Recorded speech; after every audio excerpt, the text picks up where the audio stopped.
देखिए एनसीईआरटी में जो 6ठी से 8वीं तक होता है वो थोड़ा सा विस्तार में 9वीं 10वीं में होता है। जो 9वीं 10वीं में है वही थोड़ा सा और डेप्थ के साथ 11वीं 12वीं में होता है।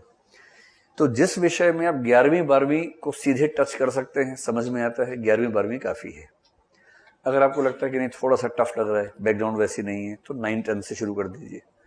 अगर समय भरपूर है आपके पास तो 6ठी से करने में भी कोई दिक्कत नहीं, क्योंकि 6ठी से 8वीं पढ़ेंगे तो 9वीं 10वीं में रिवीजन अपने आप हो जाएगी उसकी।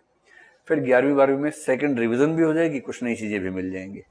तो दोनों तरीके ठीक है। जैसे अगर आपने हिस्ट्री स्कूल तक पढ़ा हुआ है, आपको समझ हिस्ट्री की है, तो सीधे 11वीं 12वीं उठा लीजिए। अगर आपकी साइंस की बैकग्राउंड रही, ग्रेजुएशन में आपने बीएससी लिया हुआ है या बीकॉम लिया हुआ है, तो अच्छा है कि हिस्ट्री थोड़ा सा पहले से उठा लीजिए। ये डिपेंड करेगा आपकी, हाँ जॉब है तब मामला लगे, फिर 11वीं 12वीं देखिए। अगर आप सिर्फ पढ़ाई कर रहे हैं तो भाई 6ठी की एनसीईआरटी में कितना टाइम लगेगा? मेरा अपना ख्याल है कि 6ठी की हिस्ट्री की एनसीईआरटी पढ़ने में आपको अधिकतम 2 दिन लगने चाहिए। कितने दिन लगेंगे? 2 दिन में 6ठी हो गई। जैसे 6ठी में 2 दिन में हुई थी वैसे ही तब तब भी तो 2 दिन में हुई थी, अब तो आप और बड़े हो गए 2 दिन में 7वीं, 2 दिन में 8वीं निपटाइए, उसमें कितना टाइम लगना है? तो मेरी अपनी समझ है कि हिस्ट्री 6ठी से 12वीं तक करने में आपको 20 दिन लगभग लगने चाहिए, अगर आप फुल टाइम उसको कर रहे हैं तो ऐसे करते करते 6 से 7 महीने में आप 3-4 सब्जेक्ट की एनसीईआरटी खत्म कर सकते हैं। कोई बहुत बड़ी बात तो नहीं है।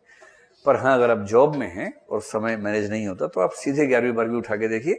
अगर लगे 11वीं 12वीं मैनेज नहीं हो पा रहा है तो पीछे जाइए, वरना उससे काम चला सकते हैं।